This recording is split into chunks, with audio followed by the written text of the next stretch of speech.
How did Connor McDavid become the fastest player in the NHL? Well, it started at Power Edge Pro in Toronto. We're at the next generation of McDavids who are trying to emulate the Edmonton Oilers star and becoming one of the fastest players in the NHL. Well, yeah, we want to push the players to the edges of their capabilities, and that's the big void in minor hockey. They're not pushed to the edges of their capabilities. They're skating around in open ice with lots of time to make decisions, and they're not having to cross over a pylon. There's no counter. Here, the counter is the open lane where you have to cross over, move the puck at the same time. So you're building repetitions that allow you to move the puck with speed in traffic, but have the ability of the motor skills with the hands and the feet, everything sync together. To me, it's about building and creating an environment that is more difficult than game situations. So, you know, you got player that's vertical and you got gear that's horizontal. There's actually less space when you set upper gear than would be in a game.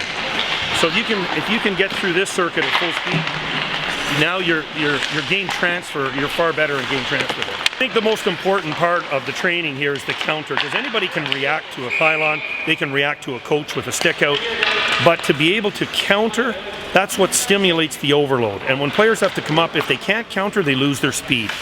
And until they can adjust, it takes time with those repetitions, but when you have to react quickly and move the puck through the open lane, that takes time, and not everybody can do it. Connor's masterful at it, but a lot of players don't have the counter, and the counter's the most important part. It's where all the gains come from. All the overloading and all the benefits come from the counter, because you have to counter at the same time you're reacting. 3-on-2s are some of the hardest things to get scoring opportunities off of as a forward. So when you're carrying the puck, or even on the 2-on-1, you're carrying the puck and you get the D to pivot his feet, and he turns his stick over, you have to tap it through on that 45 and really turn your shoulders. So I noticed that even after 2 or 3 sessions, I started really picking it up on the puck placement, turning of the shoulders, and it really helped on my goals average.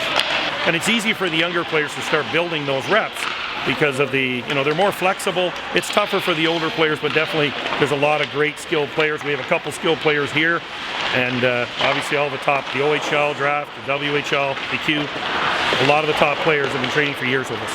Cross-ice development, everybody in Canada should be doing this.